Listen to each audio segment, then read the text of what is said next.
All right, folks, it's a catch-up show. I have just come from the Road and Track Performance EV of the Year test in New York, and though I'm not going to give away the winners, I am going to give some of my personal insights into some of the fast EVs I drove on the road and on the track.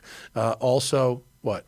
That's why the magazine is called that, Zach. Exactly. Also, the difference between driving on the highways in New York and in California, why old people still don't understand electric vehicles, and a whole lot more. It's a crew show, and let's do the Smoking Tire Podcast. But I love working on Labor Day because I can be left the fuck alone. True. That's one of my favorite things. There's so little traffic today. When I biked here, I could cross 6 lanes of the street without waiting for the light because there were no cars. That was weird. Well, this morning I had to go put 109 miles on a Jaguar XJR to get it to pass smog because when a car sits, which cars at West Side Collector Car Storage sometimes do, the emissions computers lose their memory.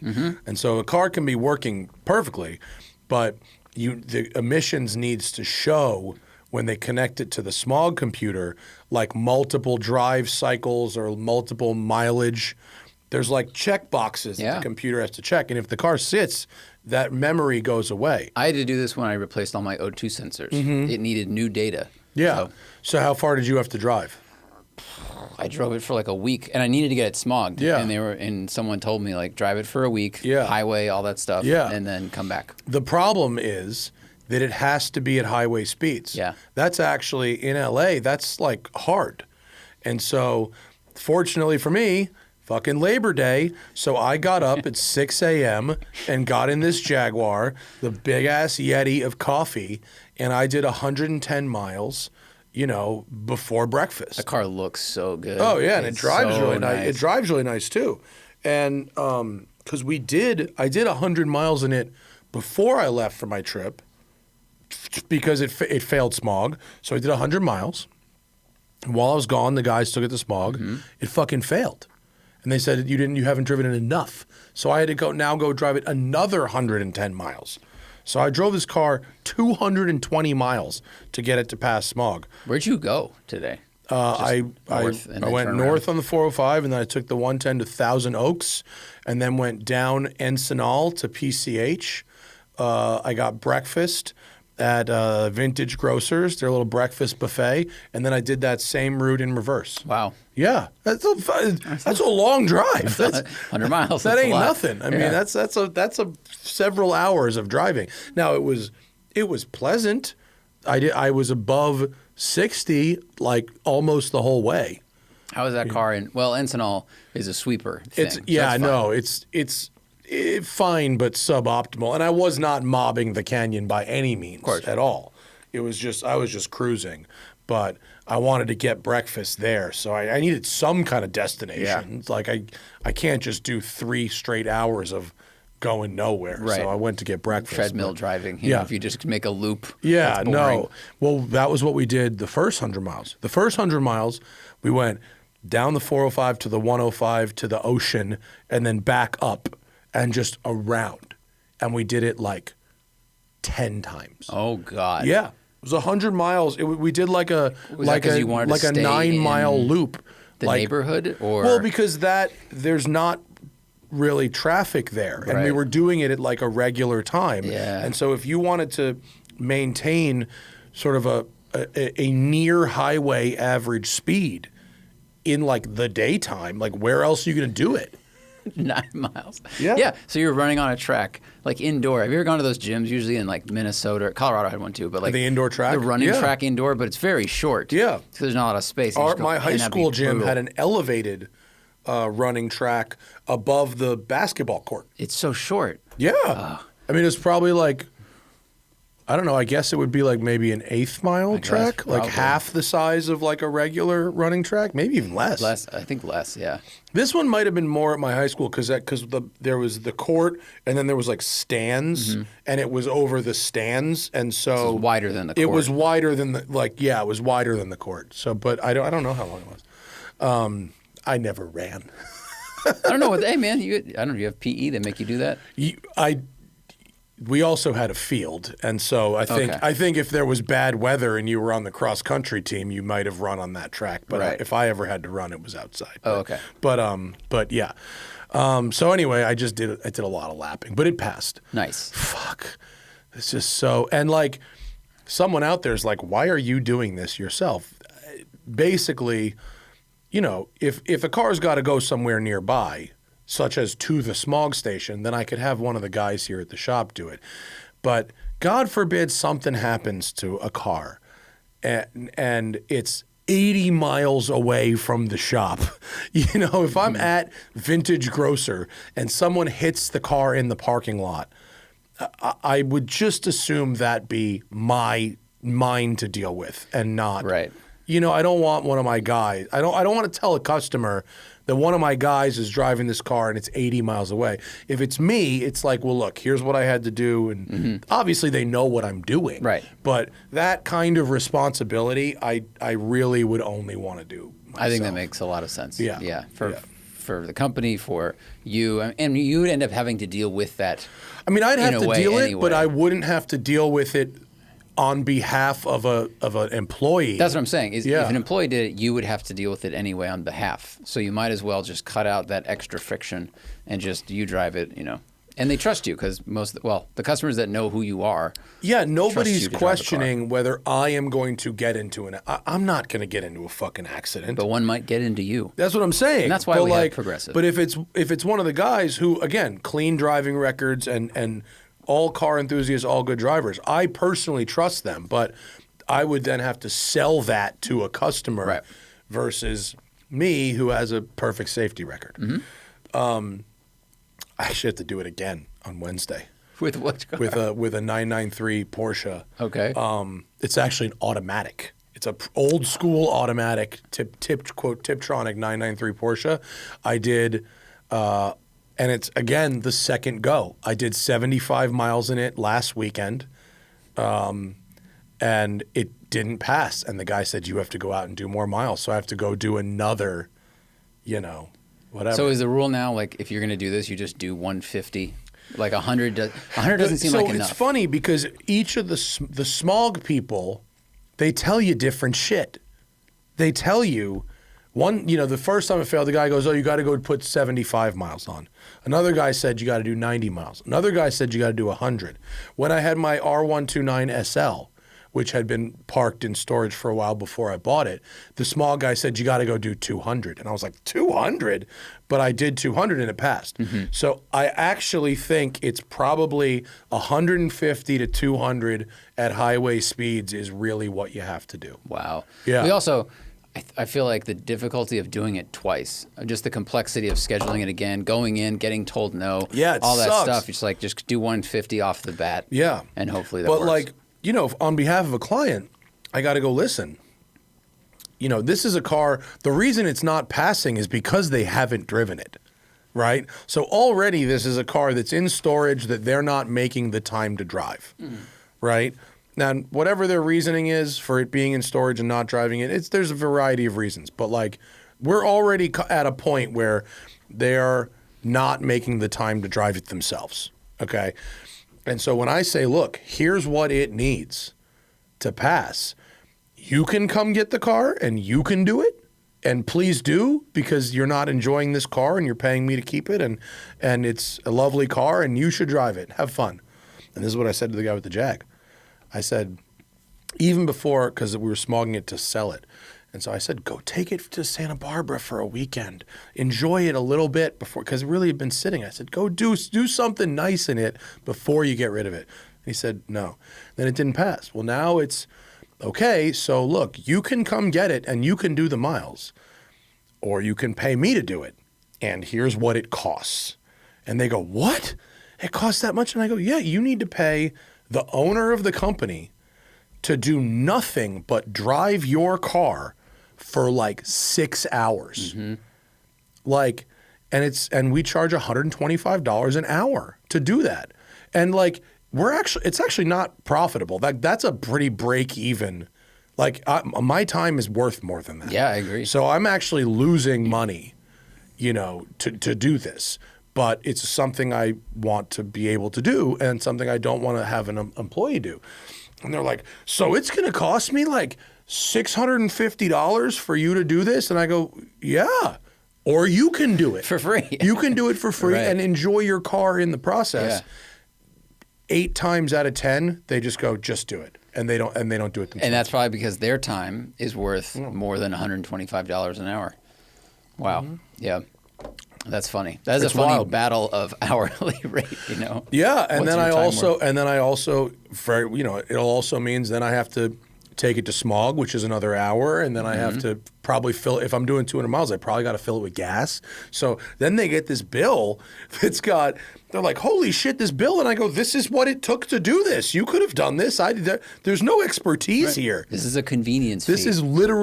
This is a math of your time is worth more than mine. So." You know what's nice though? When you buy a ticket for something on like Ticketmaster, and you just get fucked, and you see convenience fee, this fee, that fee, on top of like the massive profit they take. At least with you, it's you're a actually list of getting something. Services. Yes. Yes. We've done these things so you didn't have to. Yes. Yeah.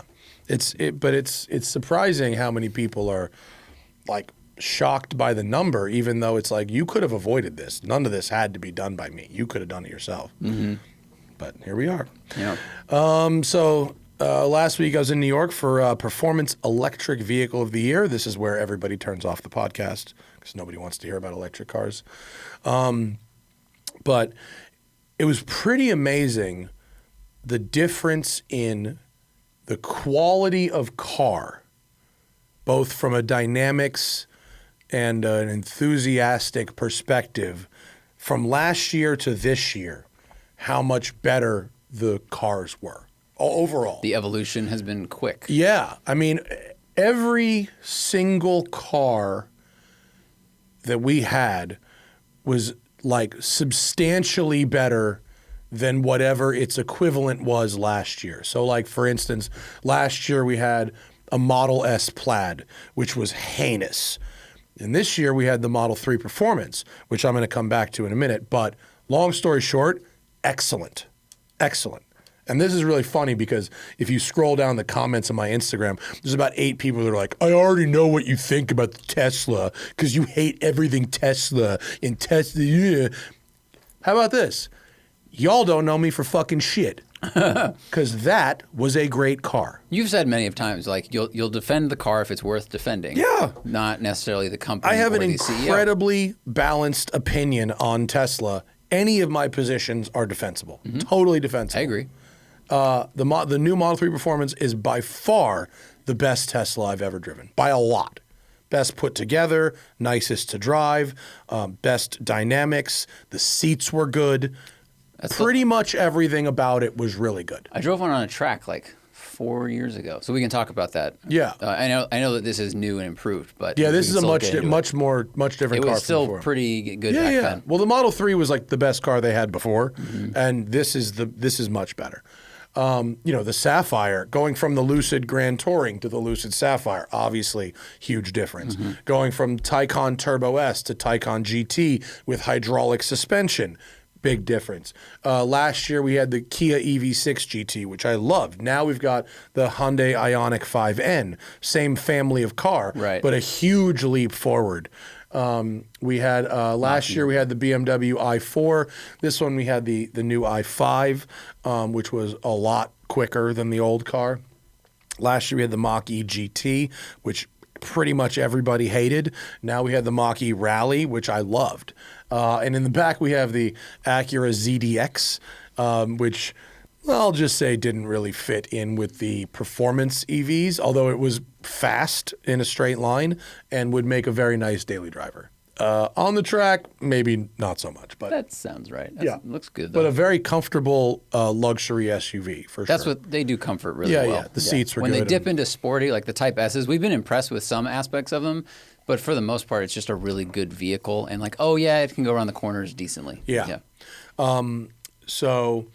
But the overall quality of the cars and the dynamics of the cars were significantly improved from last year.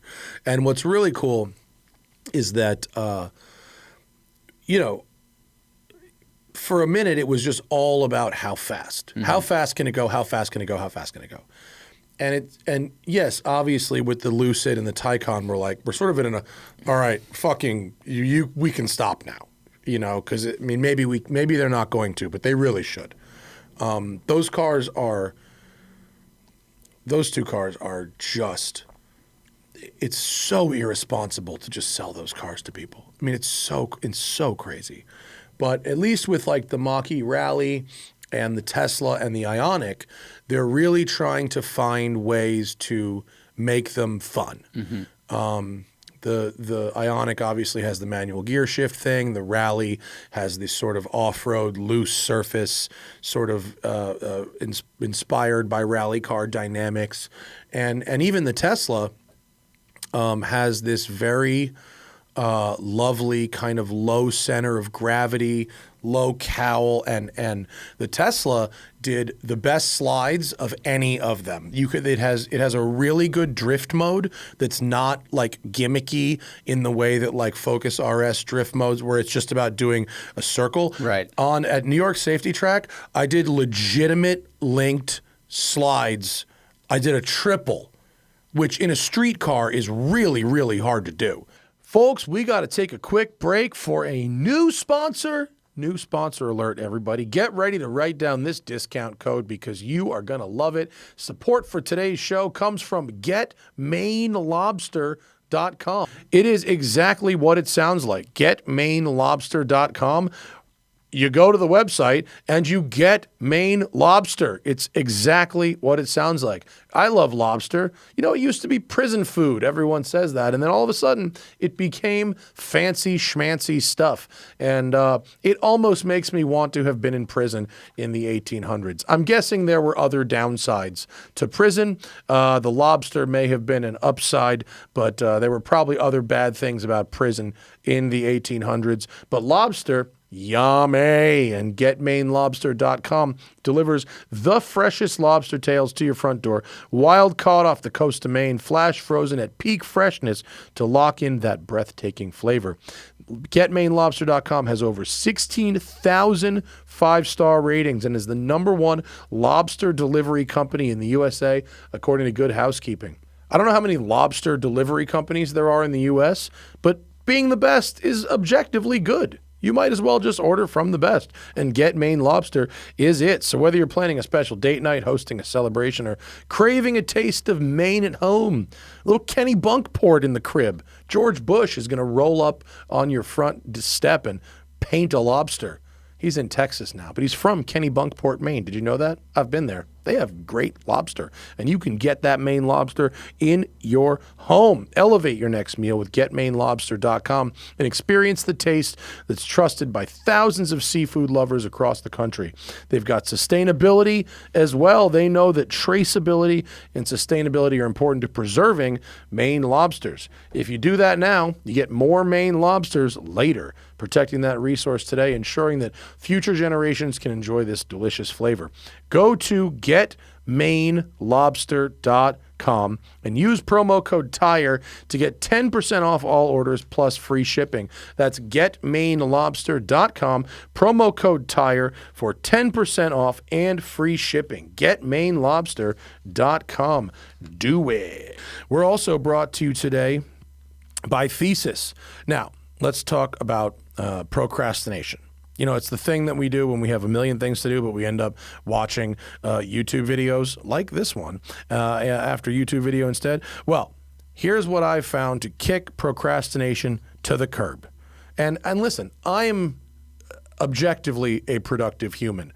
I'm probably in one of the higher. I'm not even going to be shy about this. There's things that I hate about myself. One of them is not laziness, but I still have trouble starting things. I get overwhelmed with stuff and shut down.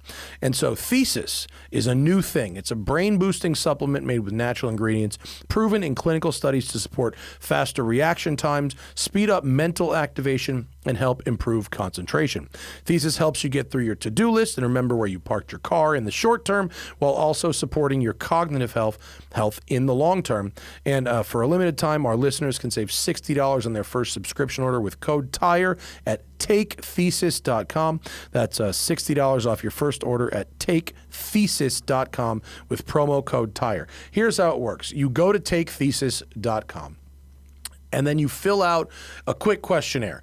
I did it. It takes like 3 minutes. It's like multiple choice. It's what are you good at? What are you bad at? What do you want help with? What could you improve with? It's very straightforward, right? You do the quiz, and then they send you a package that has an optimized nootropic supplement in there that is designed to help you achieve your mental goals. It could be your productivity, it could be well-being, your presence, your energy, your memory, etc., etc. Now, they want me to talk about my experience, and I'm going to be honest with you here, folks. I just got it in the mail. Like literally yesterday. So I can't say just yet how it has helped me. What I can tell you is the quiz was very easy. Okay.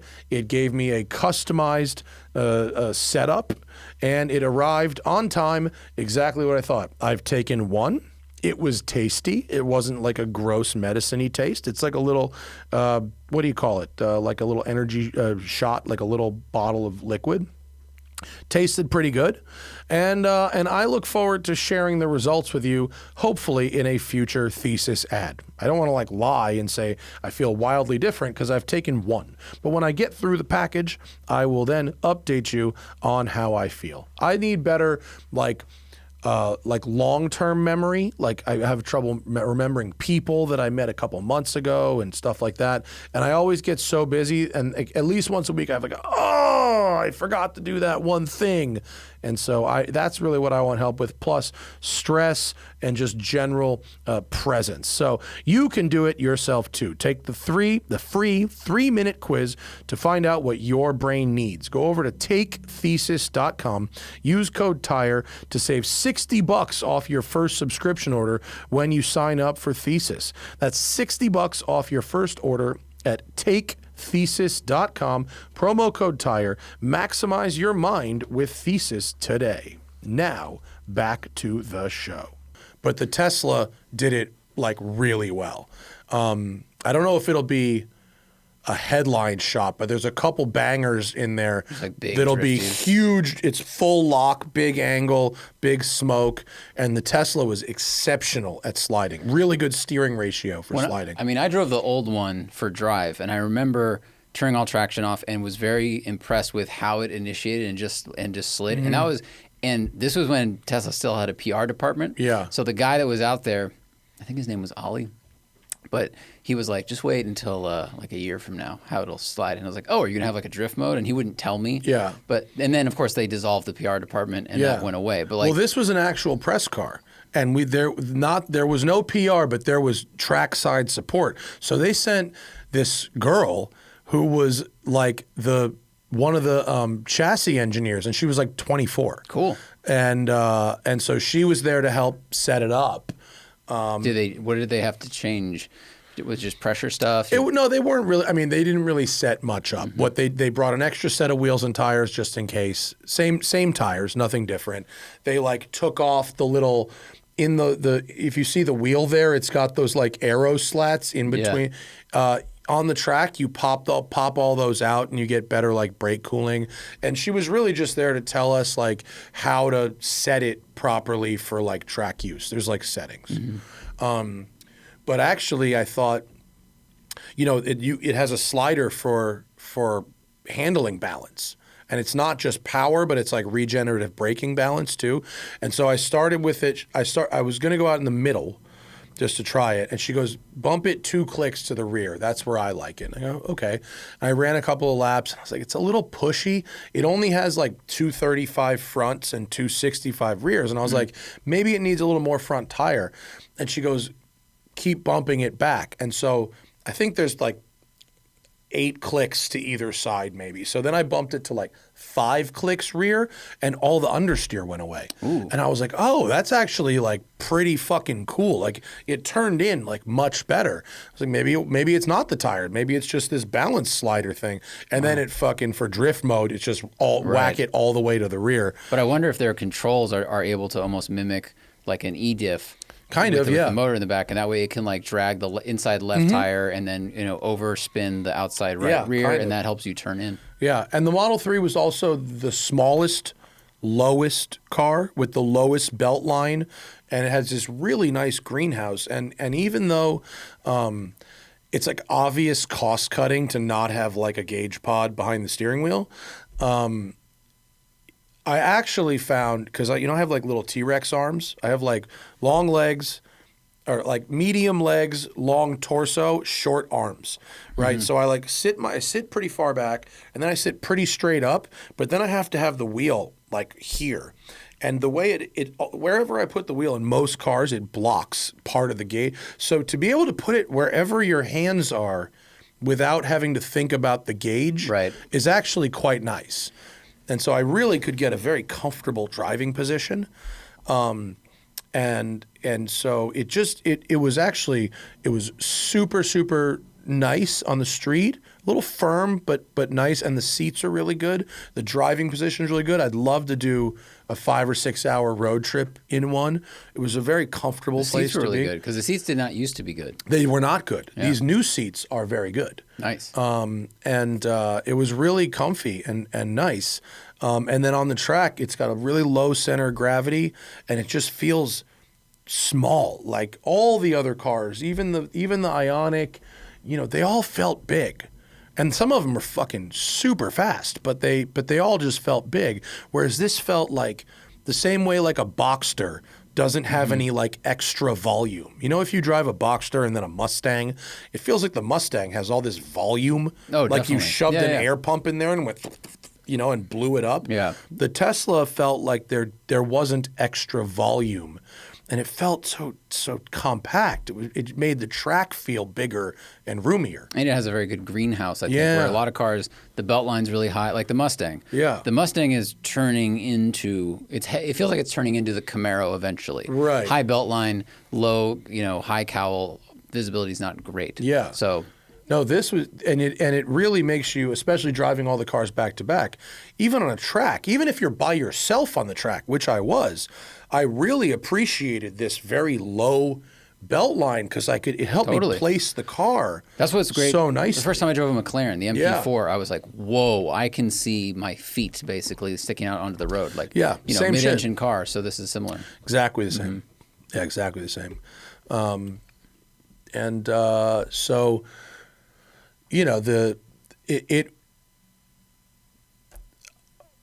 it sucks because like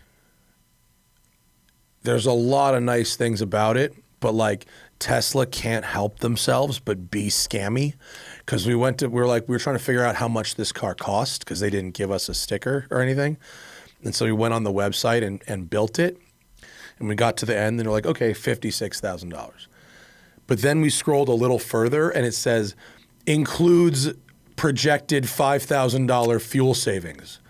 So like it's actually $61,000, but they make it save because they're factoring in some hypothetical fuel savings. So if you bought the car, you'd write them a check for 61. Yes. They're saying, but this will really only cost you 56 in a certain amount of time. Yeah, like they literally can't help themselves but run these little scams. That is gross. Like the car was so nice. And I drove the car and I went, this is a great car. And then I was like, but there's literally an active scam going on the website where they're trying to make you think this car is $5,000 less than it actually is. Yeah. And then of course there's FSD, which is $6,000 and is another active scam. And so they just cannot help themselves but run the scams even when the car is good. Wow. It's crazy. That is really gross. Yeah. That's really shitty. Imagine every car just made up a number. I mean, imagine you bought a fucking... Well, this 4Runner is $60,000. Right, yes. Because this will save you the money of renting a 4x4 should you decide to take a trip to the snow, which would cost you $8,000 over the course of 6 years. Yeah. This F-150 is $54,000 because if you had to rent a moving truck to move, $100 a day. That would be $100 a day. Right, and you're going to move a lot. You could just make up anything. Yeah, you can. Oh, that's a fun game. What if you go from an EV to this Tesla? You're not saving any fuel. Like, it's just... This is like the joke of, like, how does a man measure himself? And they're like, from the asshole? Yeah. My dick actually starts on the back of my neck, and I go all the way down. Well, because if it's connected to the spine in some way... 7 feet dick. Yeah. I feel like this is how Jordan Peterson would price things. I don't know why. Yeah. And so it's just like...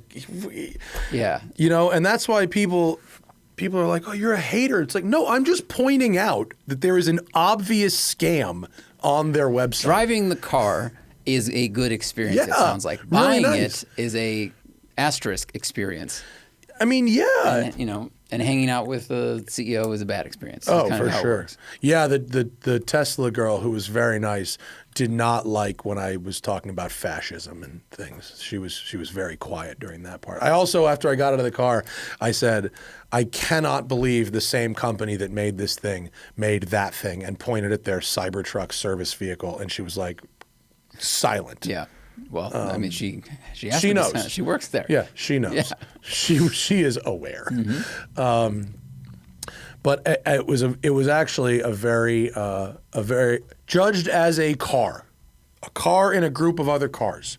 I was very impressed with the new Model 3 Performance. Nice. It's a very nice car, and it's the nicest car they've ever made.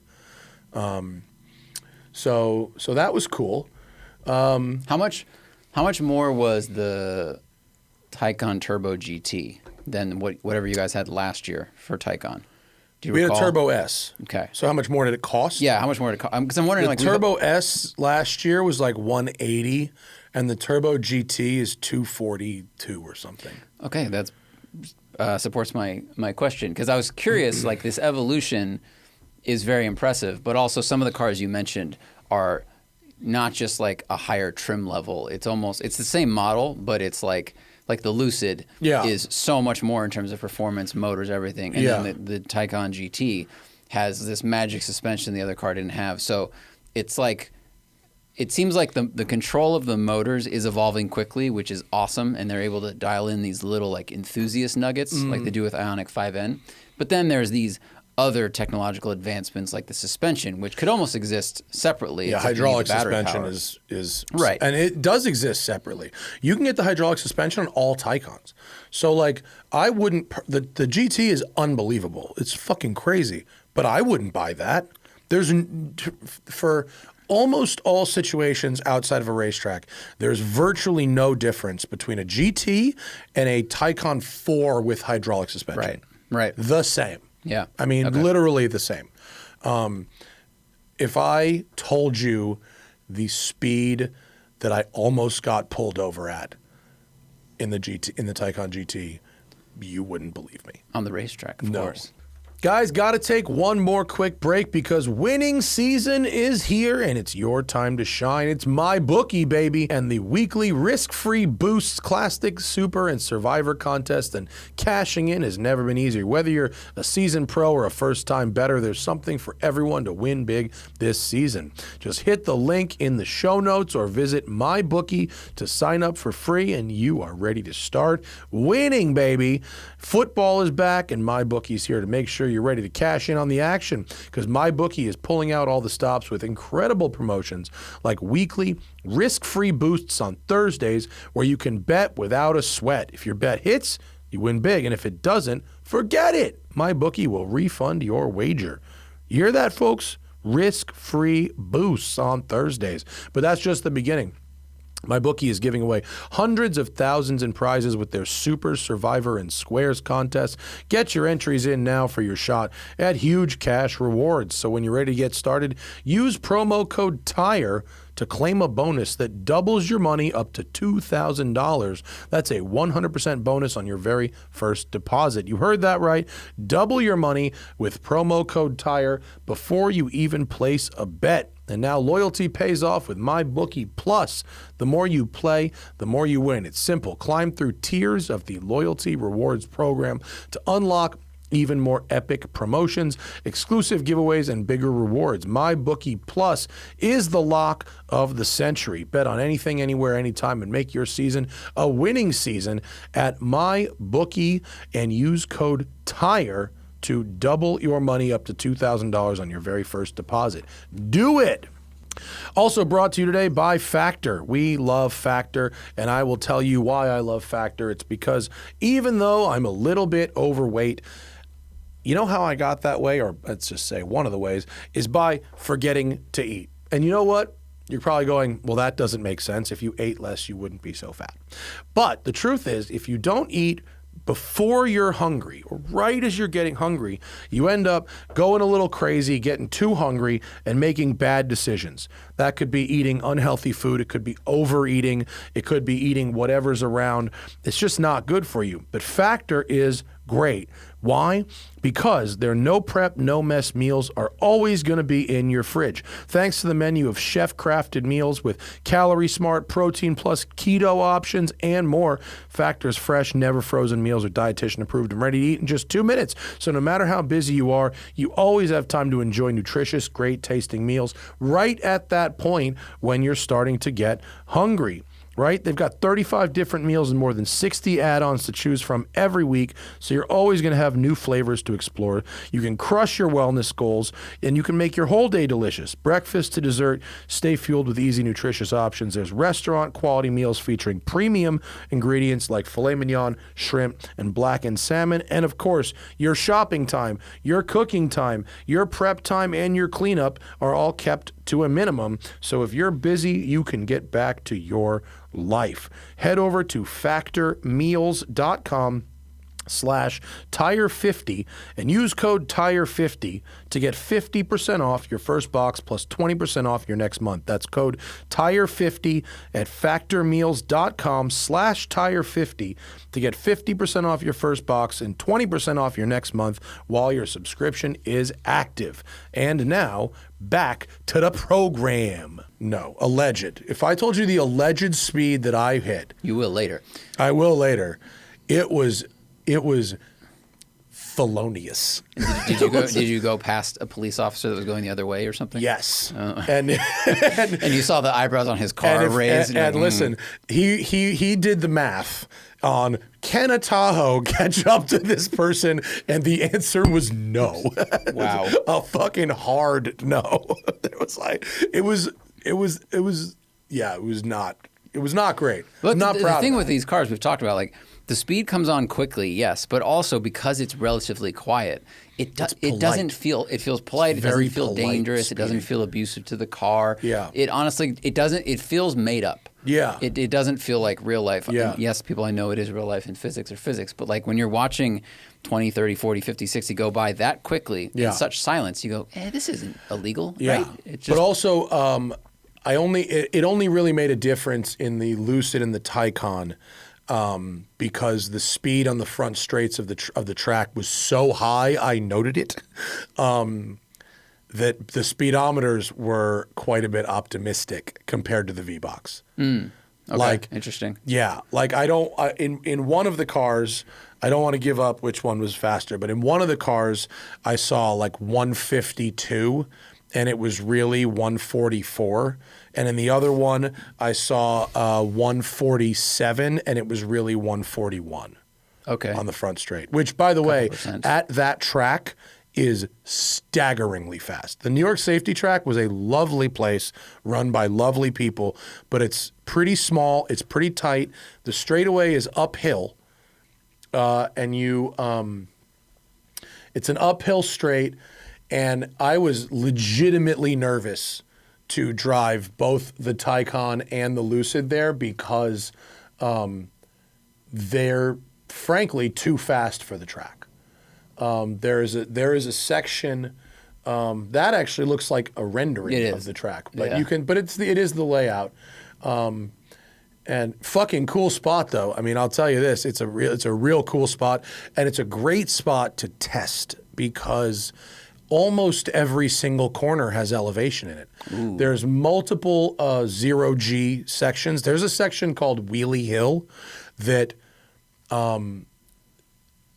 in one of like the cars in the test that's like there was not the Taycan or the Lucid, but there was other fast. I got 4 wheels to spin going over the hill. Whoa. And in the Taycan and the Lucid, I did a full lift over Wheelie Hill. Whoa. Like I would not, they were like, be careful because you can actually launch the car there. And the Taycan and the Lucid were so fast that I could not keep my foot on the gas over the hill. You were like, I don't think so. Yeah. Which Wheelie Hill. I guess it's a pretty sharp. Is it a pretty sharp? Like where you did the video of Taycan Turbo GT, there was that crest. Yes. So how much shorter was the? It's not crest that it's shorter. This? I'm going to get up and show you. I mean, like the duration. Maybe you can put your mouse there. It's here. So it's on the screen. It's at your. Does the audience see the mouse? Yeah. Okay. So it's not. It's steep. And you have to keep to the right, like literally your right tires are basically on the grass, and you can see how short the landing is. It comes down, you land, and immediately bend to the right. Ooh.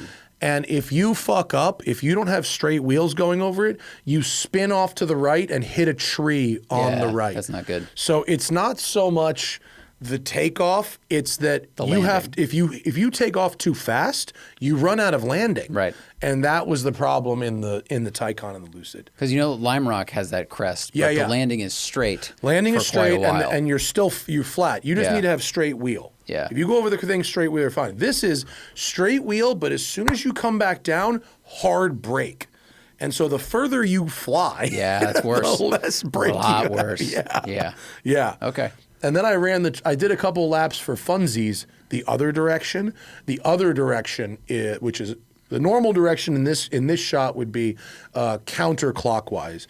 The other direction, clockwise, is really, really fun, particularly for doing drifts because there's a lot of uphill sort of carousels, which are fun for sliding. Yeah. But Wheelie Hill going the other way is incredibly dangerous because the open sweeper before it means you're carrying more speed and the landing is even shorter going the other way. Whoa. Yeah. Cool. What a cool place. Gorgeous. It is too. really cool. Yeah. They just and cut the it through owner's trees. house is right in that grove of trees. You see, it almost looks like a V that's cut out there, right in the center, up there. That's the owner's house. Rad. Is just right there. Yeah, and then in the hangar on the left side in the middle, the front straight is also a runway. So he's got his fucking Red Bull Air Race plane in there. Oh, wow. And he just goes out and just does like mad tricks. That stuff is nuts. Yeah. Where those guys dip wings in water and keep going. I took the track manager. Shout out to Carlos. He was cool as fuck. I was like, Carlo, because he didn't really understand electric cars. He's like, how fast are some of these cars? I'm like, really fast. And he's like, because he rides motorcycles. He's got like a S1000RR. And I go, you see that car? I was like, that's an 8-second car. He's like, get the fuck out of here. I go, no, get in. Yeah, get in. And I did a quarter-mile pull in the Lucid. And he was like, what the fuck? He calls the track owner. I think his name's Mike. He's like, Mike, you want to feel a fucking a 3G launch? And I could hear him on the speakerphone. He goes, my plane does 6. Click. And hung up. But yeah, these guys, they didn't understand what those cars were until I took them out for like a lap in the Lucid and then in the Taycan. They're like, "What the fuck?" I think it's impossible to like actually understand it until you experience it. Even if you tell people it's like a light switch, the power is immediate, the thrust is almost immediate. They go, "Yeah, but okay," but until you feel your eyeballs shake, and your vision narrows, you don't know. These are like grimy ass track rats that literally live at this track and are like just ripping fucking motorcycles around this place all day. They were like, what the fuck is this? Well, because motorcycles are obviously very, very fast, but their drag launch, unless it's a drag bike, like an S1000, They have to wait until they're in like third or fourth gear to give it full beans without doing a wheelie. You have to be really, and that's why so many bikes now have wheelie control. Yeah. So you don't get that like hard off the line, just takes off and just starts going, 100% power. Yeah. Cool. I will say that the spread between the fastest and the slowest car in our test around this track, which is 2.2 miles, was 15 seconds. That was the spread. Well, the Acura was the slowest. Yes. I'm guessing. Yes, it was. I was. I'm just, yeah. It was. Okay. But the spread, if you exclude the Acura, the spread was 12 seconds. Okay. So it wasn't like the spread was 6 seconds and then the Acura was way behind. Was way behind. I gotcha. Yeah. But I don't want to say. I know. I don't want to say who the fastest was. And there was really two categories. There was the over 100,000 and the under 100,000. And the over 100,000 is really the over 200,000. Well, so here's where it's tough. The BMW was 99,000, and so it's closer to the other cars than it is to the Lucid and the Taycan, but all in, it ends up being over 100,000, and that's where the line is drawn. So I actually don't know where the editors will put that car. Yeah. Ultimately, it needs you need like an over 150 line or something like that. Yeah.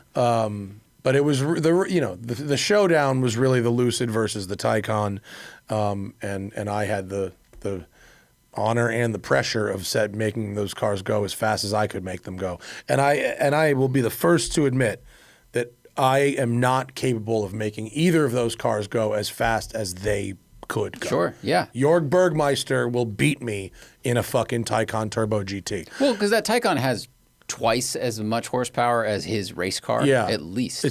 They're both so fast. Yeah. And but the V-Box analysts, said that I was very consistent, and the track manager guy, Carlos, was looking at my times and he was like, "You're going very fast here." So, cool. Good enough for I mean, you came back safe and the times were quick. So my that's what last you want. 2 laps in the Taycan, I did 5 laps in each car. My last 2 laps in the Taycan were identical to the 1,000th. Wow. Yeah. That is rare. Yeah. And they were not rare. the same exact lap. Like I wasn't exactly the line didn't go over exactly, but I ended up changed something here. I changed and not a little here. bit here and there, wow. but I went over. I actually think what happened was I pushed a little harder in the corners, but I maybe lost 2% of my power because it was getting towards the end of its effective. That happened in an F1 race like 2 months ago, and the two drivers had different styles. Yeah. But it was to the 1,000th. Yeah. And so they had to give it. I forget who got it, but like one of them got 4th, and the other one had to get 5th. Yeah. I was pretty consistent in I think in the Hyundai. I think I ran the same lap, like within a couple of tenths 3 times in a row, and I was like, okay, well that's what this car does. And other cars, the first lap was really, because the problem with electric car is, particularly an electric car, is in most cases, the higher the state of charge, the better your performance is. So you really want to do your flyer with as much battery as possible, even if it's just. You might not notice it if you're lapping for a track day. It might just be incremental. But if you literally have a timer on it, you might lose a quarter second, a half a second, even if you do exactly the same thing, right? And every single one of these cars ran through about 5 to 7% of their battery per lap. Wow. And so you really want your fastest lap should be the first one. But you have absolutely no idea where to hit the brakes.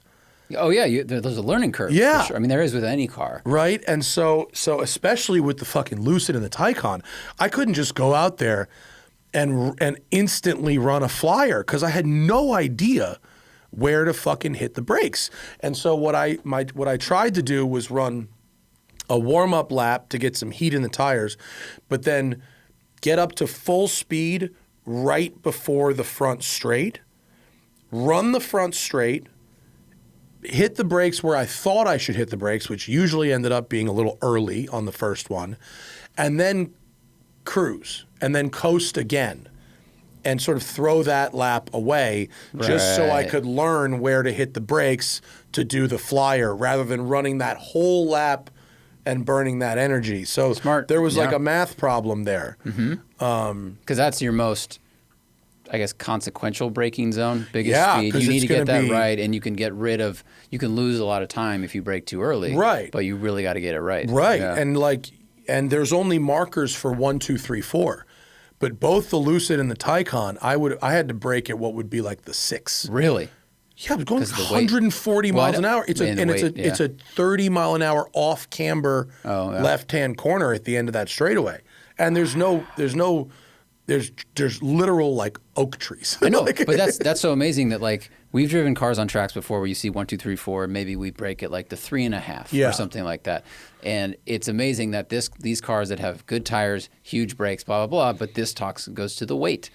The weight is the weight. The traction circle is the traction circle. Yeah. So if it weighs 5,000 pounds, you have to brake at the 5 or 6, even though you have all the hardware. And these cars both have excellent brakes. course. It's not like they're bad, but like you're going so much faster than anything else would be going on this track. And the momentum and kinetic energy you have Yeah. is greater than almost anything that's been on that track. Yeah. So you have more power and more weight. You are a depleted uranium round from like an AC-10 or something like Yeah, that. That's yeah, what it yeah. is. You're going really fucking fast and you weigh a lot. Yeah. And so I had to make up my own braking markers. You know, the cars in the middle, I could pretty much hit the brakes at the 4 and be fine. And that's where you kind of wanted to brake. But these two, it was like you had to make up your own spot of where to hit the brakes. I wonder what the braking distance, the formula for the braking distance growth is of like a locomotive and then with each car added to it. You know, when they talk about the trains that are trains like that a take a mile mile long. to stop, Exactly. And yeah. it's like, all right, because that's because there's so much weight and Yeah. and your grip from those wheels is X. Mm-hmm. So I wonder how much, like, what the exponential length is there, because that would be a similar thing. You know, if the SUV or EV weighs 4, 5, 6, 7,000 pounds, how does that increase the braking distance? Yeah, I don't know. I mean, I'm sure there is. I don't know either. Someone Someone out there- is a train engineer, yeah. and will tell us. Yeah. But it was really fun. It was more fun than I thought it would be. I think the ability of car companies to make electric cars that enthusiasts will enjoy is going in the right direction. And also, I have to say, in New York, the state of New York, there's a company called Evolve New York, which is a state-funded high-speed charger company. And they use Electrify America chargers, the Electrify America charger network, but they build them out and maintain them. And I had by far the best public charging experiences this week. I mean, on day one, we had to charge all of these cars like 3 times each. Whoa. And on day 2, we had to charge them all twice each. And with a very rare exception, and I'll say the only exception is the Taycan, which was a German market car, and that may or may not have had something to do with it, had some trouble connecting to the chargers. Once it was plugged in, it was fine, or once it did connect, but it took a couple plug and unplug. All the rest of the cars, we had no failures of charging. That's great. Which was really good, really, really good. And so it was the best public charging experience that we've had, or I don't know about I've had, and by a state run, state owned and operated, and the state gets the money. Well, so is Evolve, are they a private company? They use state funds and then they buy hardware from Electrify America? There's going to be an article about it in Road and Track. Oh, okay. I don't know the exact structure, Okay. but they're funded by the New York Power Authority. Okay. I think it's a sub company under the New York Power Authority, but it's state owned and operated. Cool. We just want it to work. That's I what just we want it to work. Yeah. I just want it to work. Not the cheapest. The power was a little on the expensive side, but reliable. Okay. So, that was impressive. And also, it was really interesting driving EVs around in New York. You know, highway speeds in New York, from the Catskills all the way to JFK Airport, the highway speeds are much lower than they are here in California. people just cruise at 60. Really? That's the speed of travel. And it could be because the state speed limit is 55 and there's a lot of enforcement. There are a lot of cops. Or it could just be that the roads are bumpy and it's not pleasant to go faster than that.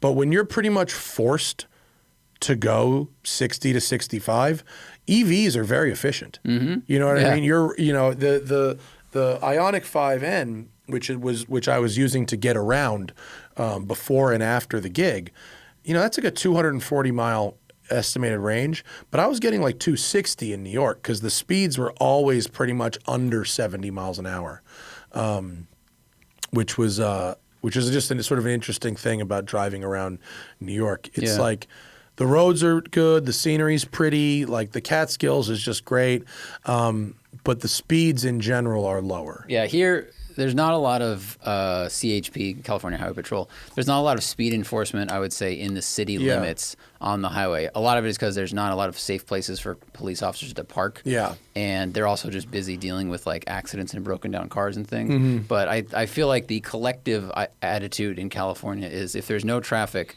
10 over the speed limit is basically minimum. Yeah. Like everyone's doing 75 to 80. Yeah. So. And then I went to see my parents, and it was really funny. I've convinced both my parents to buy plug-in hybrids. And they were both a little resistant, and now they are both obsessed with them. They both love them. My mom's Q5 hybrid, my dad's Cayenne hybrid. They're just bragging to me endlessly about how little gas they're using. And they're both like 35, 40 mile range. My mom's had the car for a year and just refilled it with gas for the first time. Wow. And my dad is averaging like 80 miles a gallon in his Cayenne. And they just love them. And they have level 2 chargers in their house, one for each car, so they can charge both at the same time. And look, they almost never drive more than 40 or 50 miles a day. Maybe my dad will do 100 miles if he goes up to the skeet shooting place up north, but that's it. They're never driving more than that. But they still are so not about a full EV, even though they would never, ever, ever drive more than 250 or 300 miles in a day, ever. Well, they just don't like the restriction. They don't like the idea of like, what if? And it's funny to me that like they're the perfect people to have a full EV. They're just never driving that far. And they're even with their 40-mile electric hybrids, they're almost never using all of that. And they have the data. Your mom knows she's put 1 tank of gas in this car in 1 year. Yeah. Yeah, that's funny. They still, like, even after this experience, like, they're fully converted to hybrid. They get it. But they are just so scared of running out of, or having, the idea of having to use the public chargers. They just don't get it. There's not enough of them. Whatever their opinion is. It's this like fear. Well, but it speaks to so many people in the country and world buy a car. I think a lot of the reasoning is, what if I want to do this thing? Like it could be a Wrangler owner who doesn't off-road. I'm not saying all Wrangler owners, but like, or if you get a sports car that you don't take to the track, but you want to know that if you ever went to the track, it would have these systems and this hardware that would work for that. Like, and it works. It's true of so many purchases in our life. Yeah. It's of the what, just in case. Yeah. Or the what if. My cousin is kind of the other side of the coin. So him and his wife live in Cleveland. He works for NASA. And he called me like 2 weeks ago to ask about EVs. And I was like, well, do you drive a long distance a lot? I know you guys road trip. And he just texted me and he said they bought a Mach-E. Oh, okay. Because they realized through data and just looking at their life, they can have one gas car and they can have one EV. Yeah. Like, which would totally work for your parents. Yeah. And so they pushed aside if there was that fear. Yeah. And oh, by the way, my mom has the Jaguar still. She's not getting rid of the F-Type. So if she ever needed to, she could just get in the other car. Right. Like, it's there. I love this idea of like an apocalypse movie where your mom has to like, drive 500 miles to safety and she's like, I'll take the Jag. You know what? To her credit, she's been driving it a little bit. The car is gorgeous. She's put 1,000 miles on it this year, which is a lot for her. That's the perfect F-Type. I mean, it is the right? perfect. If it was a manual, it would be. It's not. I thought it was. My mom's? Yeah. No, my mom's I is don't know. not. I a thought you man- convinced her to get a manual. Oh, No, never mind. my All mom's right. not a it's not a manual. Other than Almost. that, yeah. All British Racing Green over tan. There you go. Yeah. But you know what's happened to the F-Type? Sticky buttons. Like the old Ferraris. What? Yeah. They're getting the sticky buttons. Now? Yeah. In 2020? What year did you buy that? 2020? It's a 15. So it's 9 years old. But- and just this year the buttons. Have we learned nothing from the Italians in the 90s? No, here's what we learned. By the time it happens, the car's out of warranty. So best of luck to you, sir. No, I know that, but like Yeah. I am just shocked of like plastic material science. Mm-hmm. And if you get in a 90s Accord, the buttons probably aren't sticky. Because it's just like whatever it's it is. that rubberized coating that make feels it- so it nice. makes it feel expensive. It feels nice when it's new, and then 10 years down the road. And this is a car, by the way, that spends 350 days a year and 365 nights a year in a garage. Yeah. This car's not left out in the sun. I gotta say, whatever they make the volume knob out of on my car, Yeah. it's 20 years old. It feels like rubber, Yeah. and it's not sticky. So I Probably don't- real rubber. Maybe it's just rubber. It's I probably think real rubber. Maybe the danger is when you combine them Yeah. into some sort of like. And so I Sandwich. asked Larry, because he's in Connecticut, Right. I said, what do we do about the sticky buttons? Oof, I did not like his answer. Replace the buttons. No, he goes, I have a guy who's the best. Here's what you got to do. Disassemble the interior and send the parts to Maryland. And I told that to my mom, and she was like, yeah, no, we're not doing that. Yeah. So she's going to try to find a local, detailer person. who can Damn. unsticky buttons it. Yeah. Yeah. Sucks. Because I think the 90s Ferraris, a lot of people's fix was replace the buttons with newer buttons. That's one of them, and the other one is what Larry just said, where they disassemble the interior and they send the parts out and they do it. What Yeah. do you know? What do they do to those? Do they I remove think they just, the like- coating and recoat them? No, I think they just like soak them in alcohol. Like it's not like it's not some fancy scientific process. It's just super tedious. I Right, think of it's course. like soak it in alcohol and scrub it with a Q-tip for 5 hours. And it's Wow. yeah, it's like not a complicated thing. It's just a bitch. Wow. Yeah. That's that's such a bummer, and it's such a gross feeling. Like to It's touch the terrible. buttons, Yeah, like, it's terrible. What is happening here? Yeah, it's terrible. That's not good. On related electric transportation news, our e-bike has been stolen. Oh no! Yeah. Really? E-bike, well, we were sponsored by Electric Bikes last year. Yeah, it's your bike. I mean, Where did it get stolen from? From the locked bike cage in my apartment Get the on the fuck third outta story here. of the parking garage. You have to go through 2 gates to get to this place. So you think it's someone who lives there? It could be an inside job.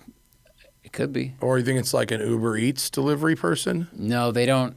People that have Uber Eats, they go to the front door. They okay. don't really get. I mean, maybe. The good news is there's a security camera in the bike cage. Okay. And they have to look through 5 days of footage because they were like, "When's the last time you rode it?" And I said Monday, and I noticed it Saturday. Right? It's Saturday, and they were like, "All right, well, we got to look at 5 days of footage." And I said, "Well, I don't think anyone else keeps their bike. There's a lot of bikes in there. They're all really dusty. Yeah. So I think you just scrub that timeline. Yeah. And Is look it for me. Is it motion detector camera?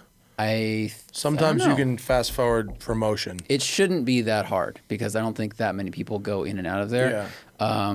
So we'll see if it's, maybe a random person followed a car in, or I don't know. But I was so bummed out. That blows. And I We're had gonna not- have to do another ad for we should. another I like electric that thing. bike company. You know what's funny though is for weeks I've been thinking like I'm so lazy when I ride this thing because it has the throttle. Yeah. And I need to do more cardio. And I was like, I should just ride my mountain bike here. And I had. And it's flat. It's not very far. And so now I'm doing that because that's my option. Like Yeah. I wanted to have the option, but Yeah. all right, I guess I'll just get in better shape Yeah. because that bike is gone. But dude, it was such a bummer. That is a bummer. I'm sorry. Yeah. Yeah. Well, We'll see. it's not like at least it was free, I guess. No, that but, helped. Like, That helped a lot. it does Yeah. help that it's free. It did. But also doesn't make you exactly confident to put another bike in there. No. Oh, but now you have a garage. We have a garage. Can you put a bike in your garage? For sure. Yeah, okay. So you don't need to use the bike cage. True. You could put the bike in the garage and then only you can access the garage. Well, because we have 3 bikes total, so we were keeping 2 on our balcony. yeah. And I never used The the most cage. California thing ever. It is, right? And I never used the cage for this bike. And then a week ago I went, all right, you know what? I'll just try The it. first time you used the cage? The first week I did. Oh, dude. Yeah. So the garage, Is there room for 3 bikes in the garage, or is it pretty tight? Because your It's car pretty tight with a car, and we're gonna have storagey stuff, and like we'd have to hang them. Can you install the pulleys? I'll have to check. So I'll have The to see if pulleys there's are a great. rule. Remember I Yeah. had those in Venice? The pulleys are awesome. They're like $35. No, they're good. That's real nice. I got to see if that's allowed. But I felt the bubble of security safety has been popped a little bit. I'm like, oh, that's kind of a bummer. Like, if someone gets in our garage, if they use one of those scanner things, like, and they steal all my tools, like that would really suck. I mean, we have renter's insurance, but my parents just, they live in a very, very high end area in Greenwich, and there's been some digital thievery, that people have been driving around their neighborhood with like, RFID scanners and stealing cars. Oh shit! Like the thing they're doing in London with the Range Rovers. Yeah. And stealing cars. And so, my folks used to, keep the keys in like a bowl, and so now they've got the Faraday box. Right. And the Faraday box is like hidden in the back of this cabinet underneath Faraday box. Underneath all this shit. Damn. And so now it's like, yeah. Even the fucking, I parked the fucking Hyundai outside. My mom's like, you got to keep your key. And I'm like, Mom, I don't give a fuck. This is a press car. It's locked, whatever. And she's like, no, you got to keep. And so it's like, every time you need to take a car out, we have to like go deep into this cabinet and like dig under a pile of sweaters. Like, what are the sweaters doing?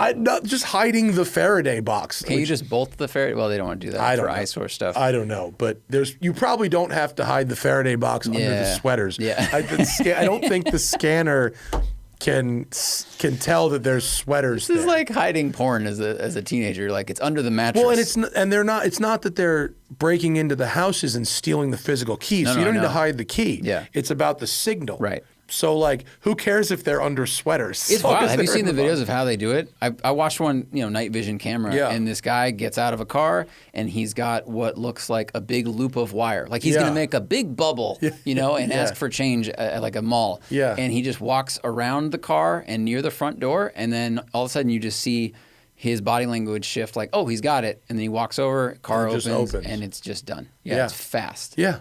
It's crazy stuff. Yeah, pretty soon it's going to be like car thief thwarted by key. Like he did. I wonder if there's an age, like if a fob is 2010 or earlier, are those more resistant because they didn't have the proximity stuff. Yeah, I wonder if this is a new problem based on car technology with the or 90s on Mercedes, technology. dude. Like, remember Gone in 60 Seconds? The laser cut keys. That's right. Everyone needs those. You got to find the person at the service center. Yeah. And you need to corrupt whatever his name was. Service manager. Person. Yeah. So 100%. Yeah. So that's what that is. Yeah. Get a Faraday cage and hide it under some sweaters, I guess. I don't know. Or use a kryptonite U-lock. They didn't bother with that. Yeah. Oh, and I brought my shotgun back to California because I thought we might want to shoot some skeet, maybe. And I'd never carried a gun to California before. That is an interesting experience. What was it like? Because Sarah has to do that soon. Well, it's a long gun, right? So it's not like a handgun or an assault rifle or anything like that. So the rules in California are pretty lax regarding shotguns. And so at JFK, I had to declare that I had this gun, fill out a form, and then these 2 Port Authority cops came over and inspected the gun and made sure there was no ammo in the case, and then wrote down the serial numbers on the gun and like filed a report, and then they like escorted me to the oversized baggage check, where they did another inspection of the gun and another report. How long did that process take? The whole process was probably 30 extra minutes. Okay.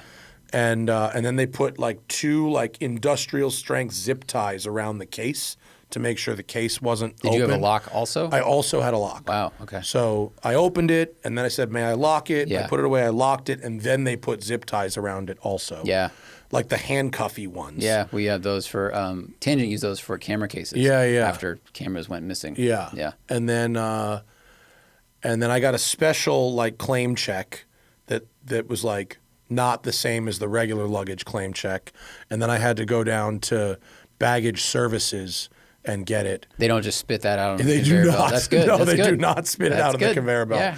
So as soon as the bags started coming, I went over to the other lady and I gave her that, and she goes, "Okay, we'll call you when it gets here." And maybe 10 or 15 minutes later, a cop showed up with it. Got it. Okay. Yeah, and then it was fine. Cool. Yeah, ultimately it was like fairly chill, but it was like an extra half hour of paperwork. And the cops were telling me stories of like all these people that tried to travel through like on aircraft with guns, like in good faith, but like stupid. Like they would have like just like a duffel bag with like 3 guns in it. Like they declared it. And like, Right. but they Wow. there wasn't locks, there wasn't like anything. It was like, what are you guys, what are you doing? Like you got to Google these things. And I was reading on forums because Sarah's dad passed away and he left her a shotgun and she's going to bring it back here, which is very cool. But I was reading about these rules because I don't want her to have to figure this out. Yeah, no. And there's Go a half hour early and declare. and just read like the TSA has the directions written on there, and what people said is sometimes the gate agent doesn't actually know what the rules are, and they'll ask like, "Can I have the key for this?" And like, that's not what you do. There should be no way for other people to unlock the thing. I don't know, just Well, so if you I think got you're doing this, Google it. And I read got the upgraded directions. to Delta One because yay status. Well, then you can just bring the shotgun on the plane. Right. Then they just let you fucking they let you clean it in the fucking Yeah. first class. But they just opened the Delta One check-in area at JFK. It's brand new. And the guy I said, "Hey, by the way, I have a disassembled unloaded gun in here. I need to check it." And the guy just looked at me and he was like, it was instantly obvious that he had absolutely no idea how to do that. Oh. And so he had to call over the manager who did all this like stuff. Yeah. So that's a total possibility also. Okay. International, fucking world of different rules. Totally different rules. But domestic, as long as the shotgun is pretty chill, Yeah. just a little bit of extra paperwork. Yeah. And now we can go shoot some clays. I mean, I flew to Arizona that when we did All Cars 2. I flew with a handgun and like checked it Yeah, and all yeah. the rules and all the things. It's just you just follow directions. It's not hard. You just have to like not be a moron and give yourself extra time. The problem, if we start shooting clays somewhat frequently, is I'm going to have to buy one of the guns from the company Con just started representing. They can make just shoot awesome my gun. over-under turkey ones. Just They're- fucking shoot They're mine. so nice. I know they're so nice. They feel so, like the Yeah. precision Yeah. is really good. Yeah, Everything's all fucking the tight. shotguns are great. Yeah. Yeah, they're so nice to shoot. Yeah. Shout out to Caesar Guarini. What up? Sweet. Yeah. The guy was like, "How do I spell that?" Caesar. Remington? No. Yeah. You don't want to buy a cheapy shotgun. For clays. For clays, you do. It doesn't need to be fancy, but there is sort of like a baseline below which you don't want to go. The ones that, what's the name of the brand that Corey's? I don't remember, but I remember They're him. pretty nice. He got one, and Yeah. it was a nice gun. Yeah. You don't need to go with all the fancy scroll work, but like you definitely you're want a baseline level of. Well, it's basically you either quality. do over-under Yeah. or semi-auto, right? You want over under. Yeah. Yeah. But I'm saying like for clay stuff. Yeah. I don't think people do pump. Like, No, you know, they will not. Did I ever tell you about when we went to so we went to my friend's bachelor party at Orvis. Like it was part of the bachelor party was we're Okay. gonna go shoot clays, and my boy Chris, the one who owns the restaurant in Philly, brought a Mossberg. that's what I'm getting. He brought a Mossberg, and he went to pull it out on the clay ring, and the fucking guy lost his mind. You can't bring that here. He's like, "What? It's a shotgun." He goes, "That's a street sweeper. You can't That's bring. not a you street cannot sweeper. bring Well, that wait, did it have here." a stock or was it like a pistol grip? Like, would it have like had no? a stock, but it was Okay. it was a pump. All right. like, I mean, because there's guns called street sweepers that are different, but it's funny that I feel like that's a classist situation. It might have been, but they were pretty offended. Okay. A semi-auto is one thing. They use those for ducks and stuff. Yeah, definitely. I don't like semi-autos. Couple reasons. One, my fucking finger gets hacked up every time I go to reload them, and I don't like that flip over and reload it from underneath. Also, the barrels get really hot when you're shooting all through one barrel. The barrel gets super hot, and your accuracy sucks. No, I like the over-under. You got two Over-under's- shots, yeah, and then you over-under's rest. good. 2 shots, rest. Yeah. Well, and on a clay range, you that's the game is you get two clays, 2 shells. Like that's the game, the whole game. Right. We should go to the Patreon because that's where we engage our community. Of course, if you want to ask us questions for the show, if you want to get an ad-free listening experience, if you want to catch the live stream and get exclusive access to Moich Drops. By the way, we have a new tactile turn pen collab Sweet. coming. It's going to be in October. Very excited for that. I've been writing with mine a lot of notes the last couple of days doing These wedding stuff. It are writes really nice. Great. The tactile turn pens are so good, and this little fidgety guy is awesome. I very much like our tactile turn pens. So yeah, patreon.com/the Smoking Tire Podcast is where you do that. Now let's see what we got. Andrew Schmucker, looking to get a Porsche Cabriolet. Looking to spend $40,000 to $80,000. I live near Vail, Colorado, year-round. God, that must be nice. This is just for a fun car. I already have my 4Runner for my winter needs. Convertible will be used in all good weather days. What would you suggest? Well, $80,000. I haven't really looked up the budget of these. I wonder, could you get? My first thought is 997.2 GTS Cabriolet rear-wheel drive. That would be kind of I think you get that for $80,000. That would be what I would do. I was gonna say, well, you could get Cayman, of course, but at elevation, something turbocharged might be nice. I might recommend turbos. There's no T convertible. No, I know that. Oh, I didn't see that. Oh, convertible. My bad. Convertible. Well, I think convertibles are stupid. So listen, Andrew, you schmuck. Just kidding. I'm coming around on that. I agree with you though on something turbocharged. Mm-hmm. I think maybe you could get a 991.2 Carrera S rear wheel drive for under. I think you could get that for $80,000. So 40 at the low end, if you want to spend 40 to 50, you can get a really nice 997 S Cabrio, really nice. Or if that's naturally aspirated, or if you want something turbocharged, you want a .2, 991.2, and you're at your sort of high end of the range. Now at the elevation, I might recommend the turbo. Let's see. I'm looking at cars and bids. A lot of 991 turbos for under 80. Yeah? Or sorry, a lot of S's. 991S, 991 Carrera S. Okay, there we go. Revert. Oh, look at that one. 2013. Oh, it's a 13, so that's not a .2. There we go. How about the blue one on the left? It's 86. Ooh. But that's very low miles. So the 2017 911 Carrera S Cab manual, 17,000 miles in a good color, 86. That's good. So if that same car had 30,000 miles on it, it would be 76. So that's a good one right there. A .2 S manual cab is probably very nice. And go down. What is the gray one in the center? Oh, it's a 14. Okay, can we go? Keep going.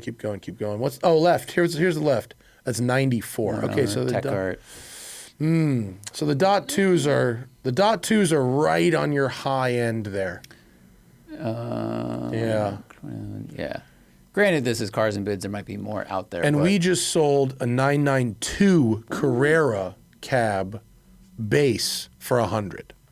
So but look at this. This is this one is really nice. This is a great one. If you got 80, do you have 86 or just negotiate down? Well, if this same car, this beautiful blue manual S cab, if this car had a few more miles on it, 30,000 instead of 17,000, that car would be $79,000 and not 86. That's a really nice one. This is a nice kit. That one's got the goods. Cool. And look up, just while you're there, look up 997 GTS and let's see if anything comes up. The coupes are kind of expensive, but the convertibles, oh man, really none in cars and bids, huh? Well, that's a bummer. Okay, well, the coupes range from 55 to 110,000 bucks. So your convertibles are going to be in that a little under that range also. So that's kind of where I'm at. Good question says, given that EVs aren't as constrained by powertrain within the car as internal combustion vehicles, where would you like to see automakers rethink automobile designs and layouts for EVs? Well, I mean, we should start by crediting them for what they've already done, right? So like the Lucid has the interior volume of an S-Class and the exterior volume of an E-Class. Mm-hmm. That's excellent. The new Lamborghini Revuelto, which does not have a front physical drive shaft anymore, is smaller than the Aventador, but has more power and more interior volume. Mm-hmm. And something we've seen with basically all EVs is the flat rear floor. Mm-hmm. You know, you don't have that transmission drive shaft hump, so there's a little bit more space for people that sit in the middle of the seat. Yeah, I mean, Tesla's the Model 3, we just spent 20 minutes on it with this very low cowl, mm-hmm. making it almost feel like a mid-engine supercar from the driver's seat. That's excellent. Yeah, and plus cabin storage, all of these cars have that super deep center console thing because there's nothing down there. So, I mean, you can usually fit a lot of stuff compared to a car that has, front engine, rear wheel drive, or all-wheel drive. Now, the irony is, yes, they're not constrained by powertrain packaging as much, but they are constrained by aerodynamic efficiency. Mm-hmm. So the aerodynamic efficiency becomes much more important with an EV. So there is a trade-off for something. Yeah, but I think I think they have more room to play with non-traditional shapes if they want to. But I think the challenge they're up against is actually one that we create, the buyer, is we might not want something, or masses don't want something that's too different, right? I mean, like the Model S, I think part of the reason it sold so damn well is because it was a really good-looking, let's call it traditionally designed sedan. It was like long hood, short deck. It was just a good-looking car that kind of fit into our idea of a good-looking car. But if you came out with something that was teardrop-shaped and had a CFD of like 0.12 but looked weird, Mercedes like a spaceship, EQE. EQE. People don't want to drive weird-ass cars. That is a unattractive looking thing. So, yeah, I mean, you can only kind of be so bold before the buyer doesn't want to deal with it. BMW, controversial design styling right now. Granted, they're working within what I'd call like traditional proportions, but if you deviate too much, I think the buyers kind of get confused. Well, look, we have a backlash against teardrop-shaped stuff right now.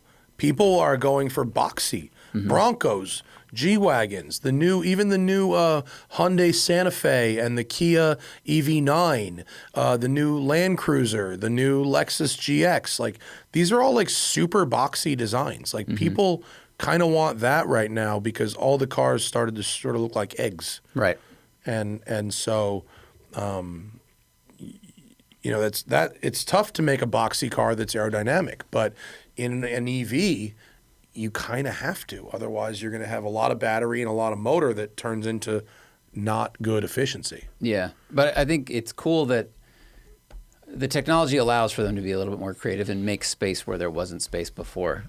So, Prashant says, call me crazy, but my theory as to why the new M5 is so heavy is because BMW has decided to try to Bentleyify the car.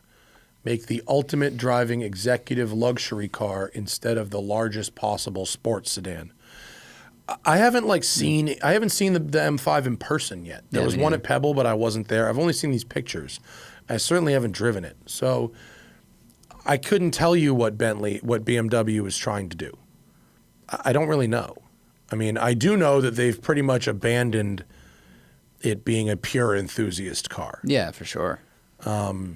Although the M5, it was always an executive speed sedan. Yeah. I think enthusiasts liked it because we like speed and power, but it was not trying to be a larger M3. But not in 20 years anyway. Right. I mean, when it was the E39, maybe it was, but maybe. But I think also the cars were being built with like the technology available, the power available, and they needed to separate it from the M3. And maybe that's what they still need to do because now that the M3 has 500 horsepower, all-wheel drive, is super fast and gives you so much. How do you separate the flagship performance sedan unless you give it way more bells and whistles that the M3 doesn't get? Yeah. But I think obviously the byproduct of that is weight, and that's making a lot of enthusiasts mad. Yeah, which is funny because they weren't so mad about it with the RS6, were they? The RS6 is also super heavy. It's like 42. It's lighter than the M5. It's a lot lighter. It's lighter than the M5. I think it's 900 pounds lighter than the M5. Is it? Yeah. I talked about that on the Tormenting Tarmac podcast, and I was shocked when I looked it up, but because it doesn't have the hybrid system. RS6. Yeah, I mean, maybe they're... So 2024 RS6 is 4,900 pounds. 25... 5,400 pounds. Because 500 pound difference. Yeah, that's a lot. It's a lot. It's not 9, so I'm retracting myself. But that's a lot. Yeah. Yeah, I don't know. I mean, if it's not heavier though because BMW is using more luxurious materials, is it? It's heavier because there's a big hybrid system. It's a complicated powertrain. Yeah. Yeah. So I'm gonna have to wait until I see one in person and sit in it. But the reason a Bentley is heavy is because heaviness with a Bentley is a virtue. It's everything is metal and thick leather and insulated and double glass and all this stuff that is designed to make you feel planted, calm, isolated from the outside world. And then, oh, by the way, it also goes pretty fast.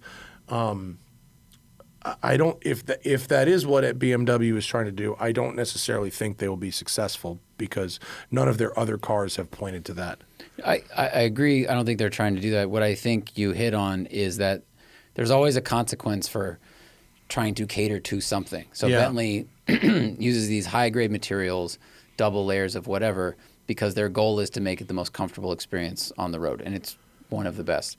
For this, they go, well, we want to make something that is fast and can deliver an you can drive an EV mode, and it's a hybrid thing, and it has all this power. There's a consequence. Yeah. Like the 911 hybrid you drove, it weighed what, 150 pounds more than the predecessor? But it had no EV only range, right? None. So that's 150 pounds, and that was like the simplest kind of electrification. Right. So we're talking the 500 pounds. Minimal battery. Minimal battery. So this is 500 pounds more than the RS6. So I basically... It's more like the C63. The C63 gained 700 pounds or 800 pounds. And it's the same thing. If you want to put all of these complicated systems in there and have an EV-only range that's somewhat usable, that's where you end up. You know what is surprising and disappointing about the C63 is everything. It weighs 4,750. Wow. So it's 200 pounds lighter than the RS6. 200 pounds lighter than the M5, but it has the little four-banger. Yeah. Like 50 pounds a cylinder, I think, is worth it. Yeah. Bad Gardener says, how much of a car is designed from scratch by the automaker and how much is purchased by other suppliers? Examples, Recaro and Bose. I've recently begun to realize how many components are made by suppliers.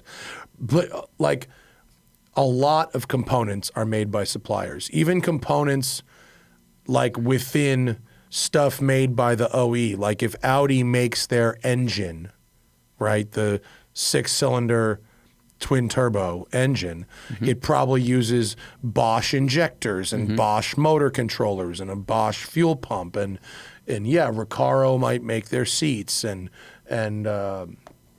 Bose or some other company makes their stereo. Now, usually the supplier works with the automaker to tailor those parts to what they need. But there's also, especially at the lower end, like a lot of off-the-shelf shit. So it's not usually the stuff you see and touch. It's usually stuff that's underneath that. Like there's probably only like 10 different kinds of power seat motors that are all made by Bosch and used by everybody. Or like suspension systems, the two-chamber air system that the Vantage uses and the Cayenne uses, that's all made by Bilstein, I believe. It's like the Bilstein Sky Active 2. Yeah. So because a car company can't build and develop everything because it would be complicated and expensive, and so you get a suspension specialist, and they go, we're going to devote our entire life of this company to just developing different kinds of suspension, and they sell them to a car company. Yeah, and that's not just cars. I mean, Apple computers have processors that were made by Intel or whatever, video card made by some other supplier. And well, like NVIDIA is powering a lot of car stuff or Unreal Engine. Like, just let the specialists develop that stuff and then you just put it in the car. Yeah. And then where the QC comes in is like how often they check that stuff as the car is being built, how many cars get pulled off the line, and then how frequently are the OEMs, talking to their suppliers about what's going on. But lots of components. Go listen to our show with David Twig, who's going to be in LA on Friday. Yeah. Are you going to come to Good Vibes with us? Are you going to take your car or come in mine? I'll take my car. Okay. You're going to take your Spider, right? Yeah. Yeah, with him. No, he's coming with his friend who also has a Spider. A stock one. All right. Then maybe I'll ride with you. Yeah. We're going to need more Advil. Good username. Listen to your discussion about torque fill for the Artura, and it made me wonder, are hybrid systems going to stifle further innovation for internal combustion, like variable valve timing, variable geometry turbos, et cetera, for increasing power band? I don't think so. I mean, the Porsche hybrid system works with an all-new internal combustion engine that is designed to work with this electrified turbo, and it's one turbo instead of two. It's a bigger turbo. So I don't think so. I think the car companies are going to keep trying to optimize and get every mile out of a gallon of gas that they can, because they're required to by administrations or governments or whatever, but also it's a selling point to help you want to buy the next car. So I don't think they're going to pause iterating one side of things and then just go put all their money into hybrid systems. The same way, like Lucid, one thing they've done that's really impressive compared to Tesla is they took what Tesla had done, but they shrank a lot of the components, and I think they are the most efficient in terms of energy delivered from the battery to the motor, use of that power. So they get like the most miles per kilowatt. So they didn't just go like, let's just buy Tesla electric motors and just package it in a car that we drew. They go, how do we make each one of these components a little bit more efficient? So that's just always going to be the case. Mm-hmm. Derek is getting back into photography and trying to retrain his brain to find unique perspectives while walking around town or at car events. What do you guys find fun, unique, or interesting about framing your car photos and videos as an artist? It's funny that you think there's any art left in the video that we do. I don't think there is. I wish I could say there was, but I just don't think there is anymore. I think there was back in the day, but it's just it was not worth it. I mean, that's not true. When we were working with Tom and Thad and a bunch of photographers that were able to focus on getting the shot, that was their job, get the shot, then they could be more creative as to what those shots look like. Right. I'm thinking about a bunch of other things that are not get the shot anymore. Well, because our primary job when we're in front of the camera is to deliver correct information and try to be factually accurate and also entertaining. Yeah. And to do that and then also be an amazing artsy painter, it's really, really, really, really hard. Like when we used to shoot, Tom would be like, he'd get a shot and then he'd go, okay, stand up. So what are we saying? Because he didn't know, because that's not his job. Yeah. Yeah, I mean, and I wish I could say I took a lot more photos recreationally, but I really don't anymore. I take photos of my cats, and so the car Instagram is hard. I struggle with it because there's such a volume of it on my feed, and so many people, and I am 100% guilty of this, do like front 3/4 shot. Like, here's the car. It's like the photo that used to be cool and special, and it shows the whole car. And I think some of the photos that grab my attention more are they show a piece of it, and I know enough about that car to know what the rest of it looks like. But the person made a choice to focus on that detail or something in the background instead of just going, here is overall car. Yeah, I think locations, background, quality of light, but I also think with photography, like I would probably be more inspired by like a new piece of equipment. Like I'd go buy a cheap 35 millimeter film camera and start playing with different films and different lenses and shutter speeds and stuff like that. Like with a phone, like yes, you could do anything with a phone. But I'm also not inspired to try to do anything with a phone. Well, because without constraint, Yeah. there's maybe not be as much thought into it. Like Gibran, when we did that vacation, he had that film camera, and he's like, I only get 25 shots. So Yeah. we'll see what they are. Yeah.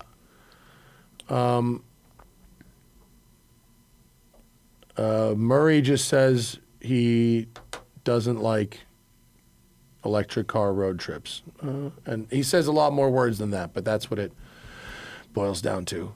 We've said in previous shows, going on a road trip in a rental EV sucks. That's not optimal. I would not want to do that. Timbo says, I've always yearned to own and drive a Lotus, and the Emira is approachable. If it managed to depreciate 20% in the next 18 months, I would be selling my Cayman S to buy it, and probably a Triumph TR6. Should I test drive one first or jump in feet first and do it? If you can test drive one, you should test drive one. Yeah. Yes. T-Bone Menendez, thinking about getting an X3M competition, but keep hearing it's so stiff. It is. Curious why the M3 wagon gets a pass when it has a similar brief. Well, they don't sell that here, so we haven't reviewed it and given it a pass. But the M3 competition is very stiff. Is the X3M really that stiff and can't be saved in the aftermarket to make it a daily driver? And is it that much stiffer than an X3 M340? Yes, it is that much stiffer, but there is a solution. Don't get the competition. The regular X3M non-competition is much more bearable. But in reality, in everyday driving, the M40 is basically the same as the competition. Yeah. It's faster. The X3M competition is really, really fast, but it's so fast, and the 340 is also very fast, that in most occasions it makes no difference, and the 340 rides better. Definitely. But you can also get the X3M non-competition. They're not all competitions. And that's less stiff too. But I wouldn't say the M3 wagon gets a pass, because I've never given it a fucking pass. Someone might have, but also the perception of an M3 versus the perception of a X3, right? Yeah, I agree. I mean, I expect the M3 to be stiffer than the X3. That's why the X3 was so shocking, because we went, well, this, it takes away some of that daily driver comfort. Yeah. Eric says a lot of things, but boils down to, if you were to personally have a single 991 Carrera, would you choose naturally aspirated or a turbo? I would choose turbo. The turbo is so much faster than the naturally aspirated one. Yeah. It's so much faster. So I would get the turbo one. M. Billy G has a ND2 Miata with a manual, wants to get into something with more power and some of the same characteristics. Settled on replacing it with a C6 ZO6 in the near future. The car would be my weekend car. I'd like to spend 35 to 40. Are there any common issues or pointers you have to look out for in these cars? Is this the right car for what I'm looking at? Don't those cars have like valve train issues? Yeah, I want to preface this by saying we are not Corvette I'm not an expert in this. but the LS7 is known for having some valve train issues, so you should do your homework first. Maybe the previous owner has addressed that. Is it a one-time fix? Yeah. It's a one-time fix. I believe it's a one-time fix. So just make sure it's been fixed, or that you know what to look for before you buy one that's got problems. Alternatively, the C7 Grand Sport is arguably a better car. Yeah, it's a great car. The C7 Grand Sport is basically like a bigger, more powerful Miata in a lot of ways. Yeah. And doesn't have some of those LS7 issues. The LS3 it has is like, or LT, is it LS3? And a CE6? C7 Grand Sport? Sport. C7. I think that's an LS3. My brain is a little roasted right now, but I think that's an LS3. Oh, LT1. LT1, sorry. Still very powerful engine, still very fun to drive. So that's something you might want to look out for as well. And the roof comes off. C6 ZO6 is a fixed roof. True. So And the interior on the C7 is way better. it is better. Than the C6. Better seats. Ivan Capote, I'm on a quest to drive the German V8s. What are you picking between the E92 M3, the C63, or the RS5 4.2? Ooh. They were all pretty distinct, weren't they? They are pretty impressive distinct. era. Yeah. What am I picking, to drive or to own? I think the RS5 would be the best for like road trips and daily driving. The M3 is the best in like a canyon or a track, and the C63 is the most like hot roddy. Yeah. And the C63 is great around town because it's a low revving, torquey bastard of a thing. Like you can have fun in that from stoplight to 18 miles per hour. Yeah. Whereas the M3 like will sound cool, but it doesn't make power until you get into the power band. Same with the 4.2, honestly. Yeah. Ceramic Brakes is going to Italy for a week. What are some car things to do there? I mean, it's fucking Italy, bro. If you can't find car shit to do in Italy, you really have a problem. Don't rent a Ferrari. Don't do that. Don't rent a Ferrari. Because they're very expensive. You can go to the Ferrari Museum. I mean, yeah, there's the Modena. That whole area. You know, there's all of the Italian brands have museums and factory tours. And they're pretty close to one another. Pagani, Lamborghini, and Ferrari, I'm pretty sure, are within like an hour's drive of each other. Yeah, they are. You could hit all of them in one day. I would also, it's not car related, but I would go to the Beretta factory, the Beretta shotgun factory. Oh, that's cool. It's a very, very cool tour. Also makers of the 92 FS, which is a beautiful handgun. I wouldn't rent a Ferrari. I would rent a Vespa. In yeah. Florence or Be somewhere exciting. cool, I would rent a Vespa and roll around on a mob Vespa. with the people that Yeah. they don't run red lights, but they almost do. Yeah, and I would drive in to Tuscany and go wine tasting. I'd probably do like a van tour for that, so I could drink and not worry. Yeah, I mean, I wouldn't like go. I wouldn't get back in the car after. You know what I mean? But like, yeah. Sean says, have you ever been truly content with your cars? I struggle with always wanting a car that's faster, better, more luxurious. I mean, that's what keeps us going. But there's always, I feel like I've been content with cars I have, but then I've always sort of had my eye on other things. I don't know. I think it's impossible, near impossible, to stay perfectly happy with a car for a very long period of time, especially when we're exposed to so many cars, because like a new car will handle better. And we go, ooh, can I make my older car do that? Or can I make it a little bit faster? We just get used to things. So I think it's hard. I think we're fortunate, though, that we get to drive so much new stuff without buying it. So it keeps me from like chasing the new lease every 2 years to kind of keep up with speed. Mm-hmm. Joe says, how do you not get burnt out as a freelancer juggling many different obligations? You don't know me very well, Joe. My whole life is burnt out. I go from one state of burnt out to another Daily. Hourly. I have fucking so much going on that I have a very hard time enjoying any of it. But I probably take more. I mean, I take a decent amount of vacations, and when I do, I really try to not work. And that's all I got. I don't know. It's hard. It's very hard. You also have to like be mentally fucking deranged to try to do as many things as I do, because or be like amazing. Like if you're Guy Fieri, you can do it. If you're like a truly unique person that can do that many things without losing your fucking mind, but I clearly can't. Well, but do we know that Guy is not stressed? Maybe Yes. he is? Oh, you do? Yeah. Oh, all right. Yeah. Once you get to a certain level of success and money where you can have a pyramid structure where you don't physically have to handle like all kinds of stuff, and you can make a quick decision. True. And then just delegate and know it'll get done. Well, you're in the evolutionary period, and JF went through this, my old boss. So for 2 years, JF had expanded Tangent Vector Production Company, but needed to give responsibility to other people. Yeah. Because he was doing too much, and one person can only do so many things. Yeah. And it was very hard, and I would wager it's hard for most people that build something to start letting go of pieces of it and trusting other people with it. But it's the only way you can either A, scale, or B, slow your life down a bit. Yeah. And I feel like with new locations opening, like I feel like you're entering that metamorphosis, but it's going to be tough. Well, because my dad keeps telling me, like, it's your job to grow the business. It's not your job to, like, run the business. But we just did fucking 20 minutes on why it makes sense that I have to spend 6 hours driving a guy's Jaguar around to pass smog and not delegate that to someone else. Right.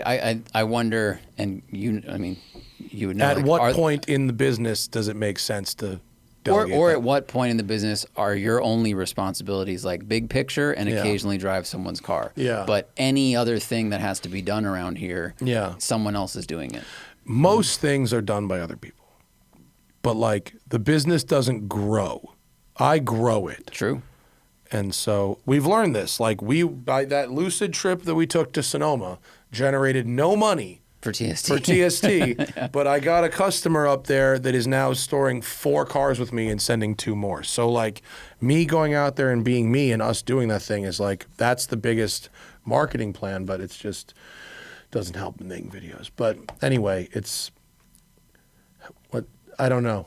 How do you not get burnt out? I do. The answer is I do. And I'd love to not, but I do. Chris Navio, are you shocked by how much the 2020 plus Nissan GT-R holds its value? No, because they sold so few of them. Yeah, I couldn't even find a 2020 on Go Cars up, and Bids. go back up. The top one, 2024. 24. GT-R Premium, 120, bid to 120,000, no sale. So can we sort by just sold? Oh, good. Oh, it'll just say there. So let's see. That's sold for 59. Let's find all the sold. Sold So for this is 85. Sold for 85, 67. Oh, Keep sold going. after. 2017, 93. 2015. Keep going down. Jeez, So- the price range is nuts. Oh, here 2021 GTR. That's June 2023 for a T spec, and that's probably about MSRP. Yeah, honestly, sold for 150. But it has 60 miles. That's a brand new car sold for basically MSRP. So after 2020, they build so few of these a year. It's a couple hundred a year. Wow. The rest of them are really not that holding their value. I mean, No. They have a floor, certainly, but yeah, I think they go for MSRP, and then when they have some miles, they depreciate a little bit. But I mean that recent one right there is a 2024. Which is mostly unmodified. How many miles are on it? Go down. 1,200 miles. So that thing depreciated like 30%, with 1,200 miles on it. So I wouldn't necessarily say that all are, but they made very few of them after 2020. So I'm not surprised that the diehard people who like them are. 2025 R35 GTR, they're going to plan to make 1,500. I bet they won't make that many. Yeah. It's pretty low. You got a couple more, one or This is two. the last page. Stu Dog, are there more colorways of the Notice Canyon still coming? Yes, we have 2 this fall and then 2 in the spring. Ali says, I just wanted to hear your opinion on white colors on Porsche, like red on Ferraris, given the significant racing heritage, and white being the German racing color. I don't give a shit about white on Porsches. It's not a special color to me. I think white only looks good at very certain times of the day, really just nighttime. Otherwise, it looks boring. Yeah, and I also don't particularly like red on Ferraris either. I would never buy a red Ferrari. I would once, but that's okay. It's fine. Yeah. You're allowed, but Yeah. I just whatever the color is for a car, I don't give a shit about. I don't think there should be the color. I mean, even though I understand Ferrari, red is their racing color, but Yeah. if white is Porsche's racing color, just get the color you want. Yeah, I don't give a shit. It has nothing to do with the color of the race car. Most Porsche race cars aren't actually white. Very good point. They're covered in stickers. Let's see. Gunnar Ray says, is there any car where a turbocharged rotary engine swap would be an improvement? If the engine's blown and you put a working rotary No, in, not yes. really. Yeah, if a car doesn't move under its own power and this would make it move under its own power, yes. Possibly the RX-8. No. Rotaries are not good. They're They're just interesting, but they're not great. Yeah. Yeah, they're weird. They're inefficient and they burn a lot of oil. Yeah. And they're weird. Yeah. Yeah. Brian Lewis, what car things are classy if you're rich but trashy if you're poor? Rims. Aftermarket rims. True. Air fresheners. Well, like Mercedes. Oh, right, the spa air. There's a spa air in the glove box. Yeah, so yeah. if the perfume bottle is in the air box, in your glove box, and gets piped into the HVAC, then it's expensive. Yeah. But if you just hang a tree, that's a very good one. Yeah. I'd say lights on the exterior of the car besides the headlights. Like we're at this phase now where you open the door and there's the puddle light. Puddle lights. But if you put, street glow, people would judge you. Ashtrays full of ash. Would that be classy in an expensive car? Or is that just if you're rolling a Cullinan and ashing a Cuban into the ashtray, you're riding dirty. Okay. If you're rolling a 1986 Oldsmobile Delta 88 and you've got a whole bunch of fucking Marlboro Lights butts in the ashtray. What if it was still a Cuban though? Ooh, then it would be classy. I feel like you're Cubans classy. You always, just haven't hit that economic stride yet. Right, or you could be even more like if you're in Monaco. If you live in Monaco and you have imported and Monaco federalized a 1980s Cadillac. Oh, right, like and that you're car. smoking butts in that. So I would say that. I would say smoking butts in a 1980s Cadillac, but it depends on what country you're in. In America, that's trashy. In the south of France, that is incredibly classy. Well, because then it's rare. Yeah. Okay.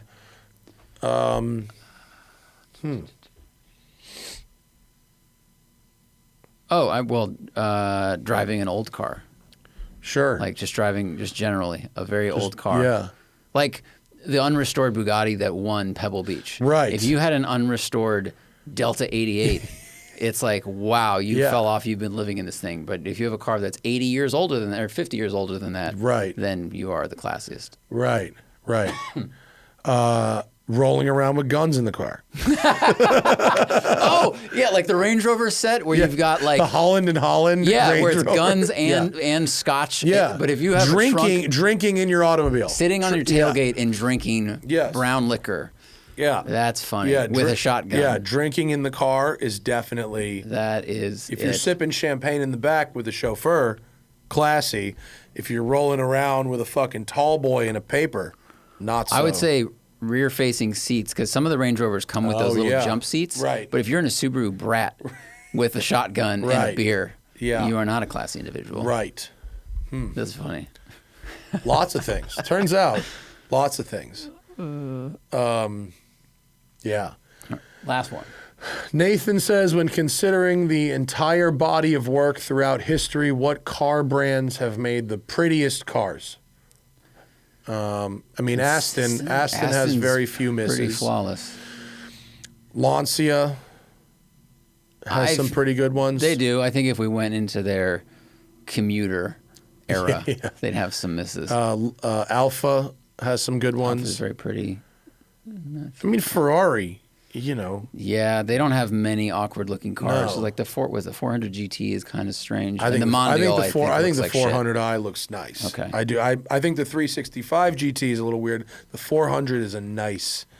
I think the 400 has aged well. It had a low point, but now it's cool again. Okay.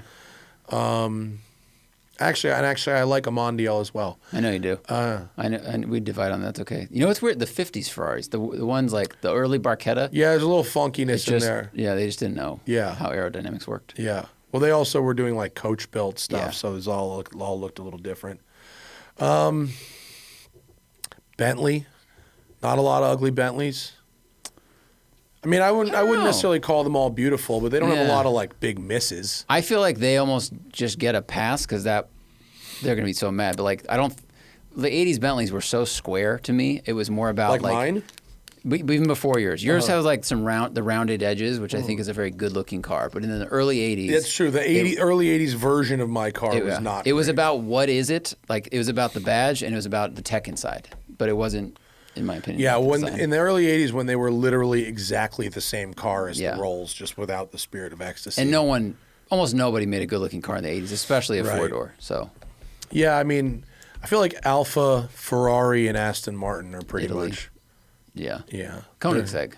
but that's a little small batch. I don't know. I don't know if ever. I don't like. I mean, some of the early Koenigseggs were a little wonky looking. I just always thought the wraparound windshield was really cool. It is. Yeah. It is definitely very cool. Yeah. All right. All right. That is our show. We're going to be doing a lot of radio this week because I'm going away next week. And so is Zach. He's going to racing school at Spring Mountain. Yes.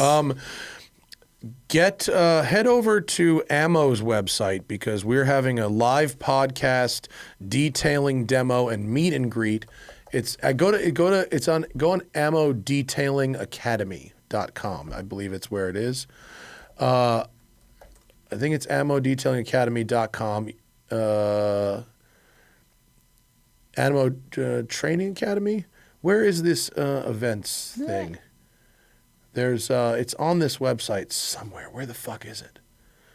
I don't know, but we're having an event at Westside Collector Car Storage. It's going to be with Larry. There's going to be a Q&A. There's going to be a live podcast, and there's only 50 tickets available total. So come on down. It's next Sunday. Excuse me, it's 2 Sundays from now, September 15th in LA. And man, I got to make Larry make this fucking link a little easier to find. Yeah. Go to that video post. It's right there. You can copy and paste it from that. It's that. Ammo Training Academy. That's it. AmmoTrainingAcademy.com is where it is. There should be a link right on that website for the event. Maybe not. Go down. Where the fuck is it? Larry needs to make this easier to find. That's what we need. I need Larry to make it easier to find.